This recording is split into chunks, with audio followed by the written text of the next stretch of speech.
Well, last week we told you about claims from a former State Department employee that higher-ups at State killed investigations into several sex scandals within the department, including one involving a U.S. ambassador. Now that whistleblower, Aurelia Fidenizin, is claiming that she is being harassed by her former employer, folks at State. She says federal law enforcement agents have come to her house, harassed her children, and are trying to bully her into silence. Cal McClanahan is an attorney and has represented several agency whistleblowers. He joins me now. Cal, thanks for being here. So this comes amidst reports that the State Department, accused here of failing to investigate or actively covering up several emerging scandals under Hillary Clinton, is now, rather than pursuing those scandals to their logical conclusions, targeting the whistleblower, threatening legal action against her, thinking about bringing charges against her, and now she says sending federal agents to her home to harass her children. Your reaction? Well, first of all, this is something that, while the State Department is embroiled in these scandals under Clinton's and Kerry's watch, this is something that transcends politics and administrations. Whenever there's a whistleblower, the people in power will try to either silence them or build their case to defend against them as much as they can through whatever tricks they can use. Sometimes they will go through the proper procedures. Most of the time they will bluff, as I think they did here, and assume that she doesn't know her rights and that she doesn't know that she can refuse to talk to them. That's the crazy thing, because Aurelia Fidenizin is not just she's not your average State Department employee.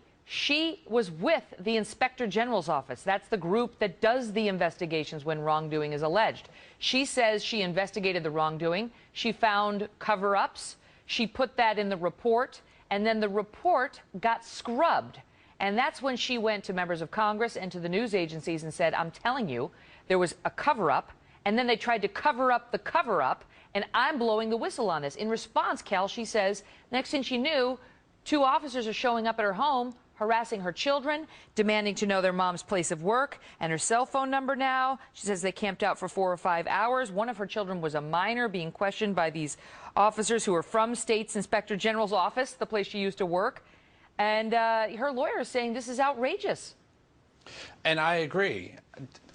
I think it's outrageous, if only for the reason that they thought they could get away with it. I mean, regardless of whether or not you think that she was justified in doing what she did, she knows their playbook. She knows all the tricks they have up their sleeve, that they thought they could get away with this, that they could intimidate her and could, avoid the due process and all the procedures they have to go through. Yeah, for example, let's just tell the viewers what we're talking about, because, for example, they wanted her, they tried to get her to sign a document admitting that she stole State Department materials, like the memos that she leaked to lawmakers and to news agencies to prove her point. She had her final, the final Inspector General report, and then she had a draft report. And the draft report had a lot more about how State had tried to cover up these scandals and the lengths to which they had gone and higher-ups at State who had been involved in it. But the final version didn't have any of that. And so she produced them, the 2 versions, to news agencies and to lawmakers, and then you got folks from the Inspector General's office showing up at her house and saying, please sign this document saying you stole all that. They're perfectly within their rights to ask. I mean, this is something that agencies do all the time. I personally had a very unusual conversation with an FBI investigator who wanted to go through my records of my clients, and they said, if you don't cooperate, we'll get it anyway. And my response was, really? I don't believe that's going to happen. So come back when you have a warrant. Right, go for it. But the thing is, you're an attorney. She's with the Inspector General's office, so you know your rights, and she knew her rights, and she knew what they were trying to do.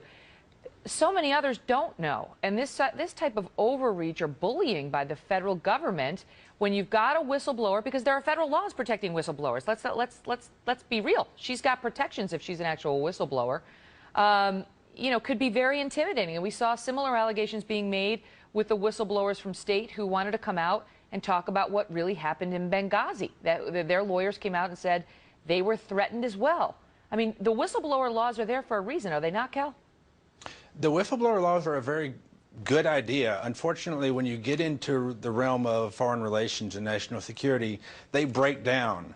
in the Foreign Service, you're not protected as well as you are elsewhere. In the intelligence community, you have no protection. They can retaliate against you whenever they please if they think that you've told someone information that they consider to be protected, even if it's not classified. Well, and you can see, I can see how that has a different, that's a different category if you're putting lives at risk. But this woman was reporting on sex scandals that people didn't want coming out, presumably because it'd be embarrassing.